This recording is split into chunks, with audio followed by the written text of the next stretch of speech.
اب ہم دیکھتے ہیں زر کی طلب۔ زر کی طلب کے بارے میں دیکھیں گے۔ زر کی طلب کیا ہوتی ہے؟ لوگ نقد کی صورت میں زر کی جتنی مقدار اپنے پاس رکھنا چاہتے ہیں، اس کو زر کی طلب کہا جاتا ہے۔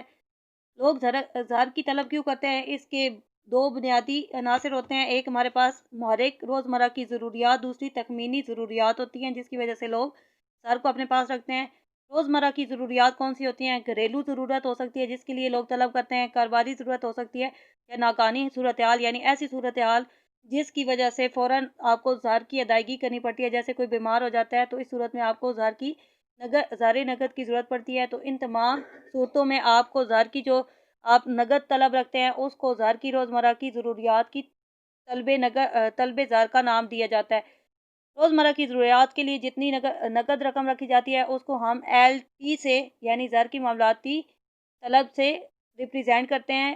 تو اس کا لنک ہوتا ہے آمدنی کے ساتھ۔ جب بھی آمدنی بڑھے گی تو روزمرہ کی ضروریات کے لیے نقد زر کی بھی مقدار میں اضافہ ہو جائے گا، اور آمدنی کے کم ہونے پر اس کی مقدار میں کمی ہو جائے گی۔ زر کی تخمینی طلب، اس کا تعلق سٹہ باز کے ساتھ ہوتا ہے، یعنی کہ کاروباری حضرات جب قیمتیں گرتی ہیں تو اس وقت اس چیز کو حاصل کرنے کے لیے، یا پھر جب قیمتیں بلند ہوتی ہیں تو اس چیز کو بیچ کے منافع کمانے کی غرض سے وہ کچھ حد تک رقم اپنے پاس محفوظ کر لیتے ہیں۔ تو اس بنا پر ہم کہتے ہیں کہ اس طرح کی زر نقد کی طلب جو ہوتی ہے وہ زر کی تخمینی طلب کہلاتی ہے۔ زر کی تخمینی طلب کا انحصار جو ہوتا ہے وہ شرح سود پر ہوتا ہے۔ اب زر کی تخمینی طلب کی اگر ہم بات کریں تو اسے ایل ایس کہتے ہیں۔ اس کا تعلق ہوتا ہے شرح سود کے ساتھ۔ جب بھی شرح سود میں کمی ہوتی ہے تو سٹہ باز زیادہ رقم اپنے پاس رکھتا ہے، اور جب شرح سود میں اضافہ ہوتا ہے تو وہ کم مقدار میں زر نقد کو اپنے پاس رکھتا ہے۔ اس طرح وہ سٹہ بازی کے ذریعے منافع کمانے کی کوشش کرتا ہے۔ زر کی طلب کے دونوں اجزاء یعنی کہ محرک جو روزمرہ کی ضروریات کی ہوتی ہیں یا تخمینی، ان کو پلس کیا جائے تو ہمیں زر کی طلب کی مکمل معلومات مل جاتی ہے۔ یعنی ایل ٹی یعنی آمدنی کے ساتھ زر کی طلب میں جو تبدیلی آتی ہے، پلس ایل ایس یعنی کہ تخمینہ بازی کی وجہ سے یا سٹہ بازی کی وجہ سے جو لوگ اپنے پاس زر کو طلب کرتے ہیں، ان دونوں کو اگر پلس کریں تو ہمیں زر کی مکمل طلب پتہ چل جاتی ہے۔ اب زر کی طلب میں کمی بیشی یعنی کہ کس وجہ سے زر نقد میں تبدیلی کی وجہ سے لوگ زر کی مقدار کو کم یا زیادہ کرتے ہیں، اس کے عناصر دیکھ لیتے ہیں۔ جب بھی اشیاء کی قیمتوں کا رجحان تبدیل ہوگا تو صورت میں طلب بھی تبدیل ہوگی۔ آمدنی لوگوں کی تبدیل ہوگی تو زر کی طلب میں کمی بیشی ہوگی۔ دولت کی تقسیم میں تبدیلی پر بھی زر کی طلب میں تبدیلی آتی ہے۔ شرح سود میں تبدیلی پر بھی زر کی طلب میں تبدیلی واقع ہوتی ہے۔ اب بازار سرمایہ یعنی بازار زر، ایسا بازار جس میں قرضوں کی اور اعتباری زر کی خرید و فروخت کی جائے، اسے ہم بازار سرمایہ یا بازار زر کا نام دیتے ہیں۔ عمدہ زر کے اوصاف آپ کو پتہ ہونا چاہیے۔ عمدہ زر یعنی ایسا زر جسے قبولیت عامہ حاصل ہو، پائیدار ہو، تشکیل پذیر یعنی اسے ڈھالا جا سکے، بنایا جا سکے، انتقال پذیر ایک جگہ سے دوسری جگہ منتقل کیا جا سکے، یہ عمدہ زر ہوتے ہیں۔ یہ اس کے اوصاف ہیں۔ اس کے بعد آپ کے پاس زر کی اقسام ہے۔ زر کی اقسام میں دھاتی زر میں معیاری اور علامتی زر ہوتا ہے۔ دھاتی زر ایسے سکے جن کی علامت اور ان کی مالیت برابر ہو تو اسے معیاری زر کہتے ہیں۔ علامتی زر جس میں مالیت کم ہو لیکن علامت اس پر زیادہ لکھی ہو، یعنی ظاہری طور پر وہ زیادہ رقم کو ظاہر کر رہا ہو تو اسے علامتی زر کہتے ہیں۔ اس کے بعد کاغذی زر ہوتا ہے۔ اس میں بدل پذیر اور غیر بدل پذیر ہوتا ہے۔ قانونی زر محدود اور لامحدود ہوتی ہیں۔ اس کی دو اقسام ہیں۔ اعتباری زر یا قریبی زر جو زر نہ ہو لیکن زر کے طور پر اسے استعمال کیا جا سکے یا زر میں بدلا جا سکے تو یہ ہمارے پاس قریبی زر ہوتا ہے۔ حسابی زر کسی بھی ملک میں موجود قدر کی اکائی کو ماپنے کے لیے جو چیز استعمال کی جاتی ہے اسے حسابی زر کا نام دیا جاتا ہے، یعنی قدر کی جو اکائی ہوتی ہے اس کو حسابی زر کہتے ہیں۔ جیسے کہ پاکستان کی اگر بات کریں، پاکستان میں حسابی زر کے لیے ہم کون سی علامتیں استعمال کرتے ہیں؟ روپے کو استعمال کرتے ہیں۔ تو پاکستان میں حسابی زر جو ہے وہ روپے ہے۔ سعودیہ میں اگر بات کریں تو اسی طرح سعودیہ ریال کو استعمال کرتا ہے، تو سعودیہ کی حسابی زر کی اکائی کیا ہے؟ ریال کہلائے گی۔ آپ نے ان شارٹ کوسچن کو ایم سی کیوز کے طور پر بھی اور شارٹ کوسچن کے حساب سے بھی یاد کرنا ہے۔ السلام علیکم سیکنڈ ایئر، آج ہم مزید کچھ امپورٹنٹ شارٹ کوسچنس کو دیکھیں گے۔ یہ دیکھیں آپ کے پاس سٹارٹ میں جو کوسچن ہے فرسٹ جو آج ہم کرنے والے ہیں، یہ ہمارے پاس ہے زر کی قدر، یعنی زر کی قدر سے مراد زر کی قوت خرید ہوتی ہے۔ زر کی قدر یعنی کہ زر کی قوت خرید، زر کی ایک اکائی کے بدلے میں کتنی اشیاء یا خدمات حاصل ہوتی ہیں وہ زر کی قوت یا زر کی قدر کہلاتی ہے۔ یعنی کہ زر کی ایک اکائی کے بدلے میں جتنی آپ اشیاء حاصل کریں گے وہ اس کی قوت ہوگی، اور زر کی قوت کو ہی زر کی قدر کہا جاتا ہے۔ اب ہم دیکھتے ہیں کہ زر کی قدر میں تبدیلی کے عوامل کون سے ہیں، یعنی کن کن وجوہات پر زر کی قوت یا قدر میں تبدیلی ہوتی ہے۔ زر کی مقدار میں جب بھی تبدیلی ہوگی تو صورت میں زر کی قدر میں تبدیلی آ جائے گی۔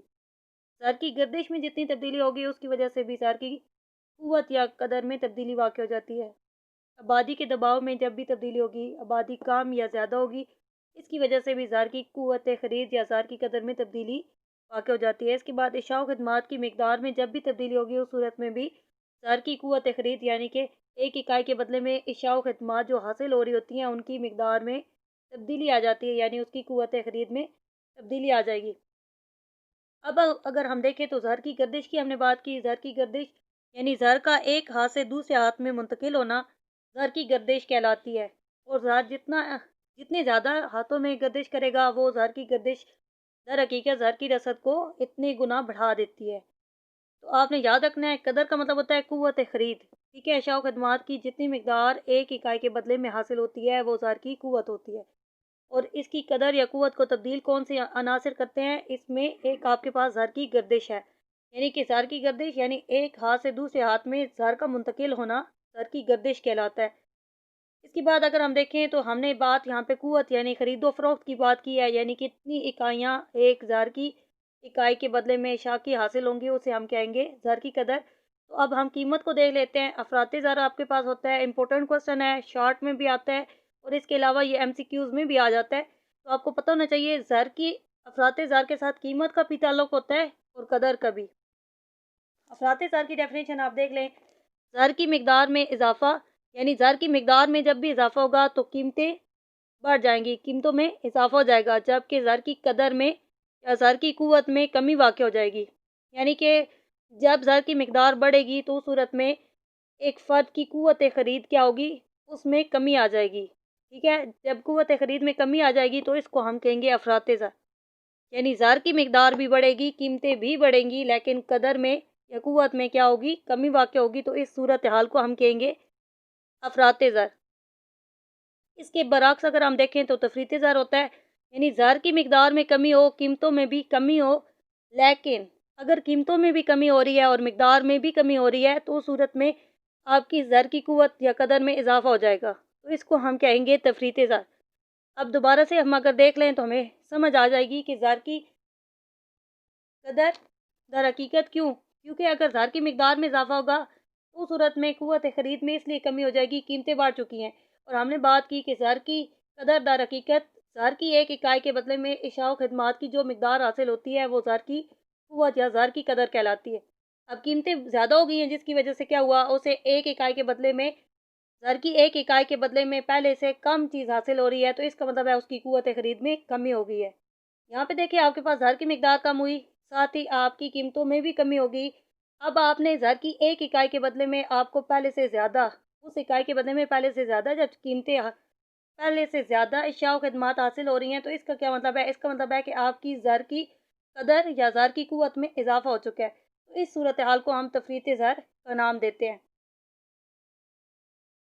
اب ہم نے دیکھا تھا زر کی قدر میں تبدیلی یعنی زر کی مقدار کی وجہ سے ہوتی ہے، زر کی مقدار در حقیقت زر کی رسد کو ہی کہا جاتا ہے۔ زر کی رسد کو دیکھ لیتے ہیں، یعنی لوگوں کے پاس موجود زر کی مقدار، چاہے وہ سکے ہوں، نوٹ ہوں، اعتباری زر، یعنی زر کی کوئی بھی صورت جو لوگوں کے پاس موجود ہوتی ہے کسی بھی ملک میں، وہ اس ملک کی زر کی رسد کہلاتی ہے، ٹھیک ہے۔ تو آپ نے یاد رکھنا ہے کہ زر کی رسد ہو یا زر کی مقدار، یہ دونوں چیزیں سیم ہوتی ہیں، اور زر کی مقدار اور قیمت میں ایک سمت میں تبدیلی واقع ہوتی ہے، جبکہ قدر اس کے اپوزٹ ہوتی ہے، یعنی کہ اگر زر کی مقدار بڑھے گی تو قیمتیں بڑھیں گی، اگر زر کی مقدار کم ہوگی تو قیمتیں بھی کم ہوں گی، لیکن قدر اس کے اپوزٹ ہوگی، زر کی مقدار میں اضافہ ہوگا تو قدر میں کمی ہوگی، زر کی مقدار میں کمی ہوگی تو زر کی قدر میں اضافہ ہو جائے گا۔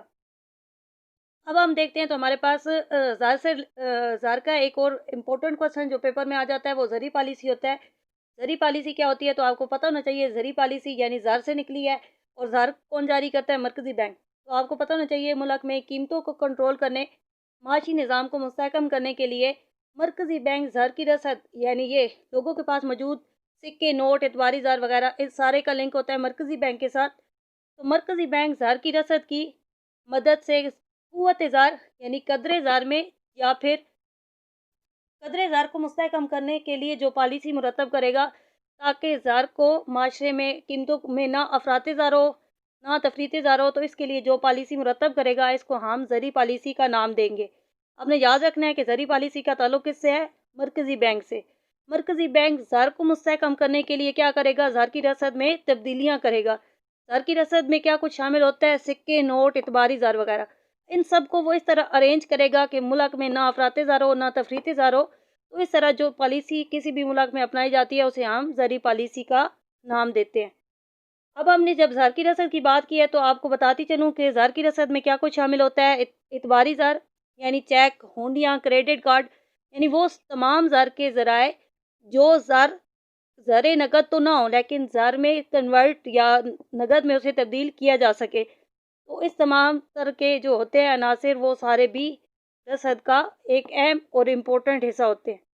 اس کے علاوہ زر کی مقدار بھی ہوتی ہے، یعنی کہ ملک میں جتنے سکے، نوٹ مرکزی بینک نے جاری کیے ہوتے ہیں وہ زر کی رسد کا بہت بڑا حصہ ہوتے ہیں۔ اس کے علاوہ زر کی رسد میں کیا کچھ شامل ہوتا ہے یہ آپ دیکھ لیں۔ بچتیں آپ کے پاس ہوتی ہیں، انفرادی بچتیں ہوں، کاروباری بچتیں ہوں یا سرکاری بچتیں ہوں، تو جتنی بھی بچتیں ہوتی ہیں وہ بھی در حقیقت زر ہوتا ہے، یعنی بچت وہ رقم ہوتی ہے جو خرچ نہیں کی جاتی، زر کی صورت میں یا نقد کی صورت میں آپ محفوظ کر لیتے ہیں، تو اس کا مطلب یہ ہے کہ وہ بھی نقد آپ کے پاس موجود ہے۔ تو وہ تمام چیزیں جو نقد کی صورت میں لوگوں کے پاس موجود ہوں وہ کیا ہوتی ہے؟ زر کی رسد۔ تو ہم کہہ سکتے ہیں اعتباری زر، زر کی رسد یعنی زر کی مقدار، اور اس کے بعد جتنی بھی بچتیں جو آپ کے کارے ہوتے ہیں، مختلف ادارے، انفرادی ہوں، کاروباری ہوں، سرکاری، یہ تمام کیا ہوتے ہیں؟ زر کی رسد کے اجزاء ہوتے ہیں۔ ایک بات یاد رکھیے گا کہ زر کی قدر کا تعلق کس سے ہے؟ قوت خرید سے۔ قوت کو متاثر کرنے والے عوامل کون سے ہیں؟ مقدار ہوتی ہے زر کی، گردش ہوتی ہے، آبادی ہوتی ہے، اور اشیاء و خدمات کی مقدار۔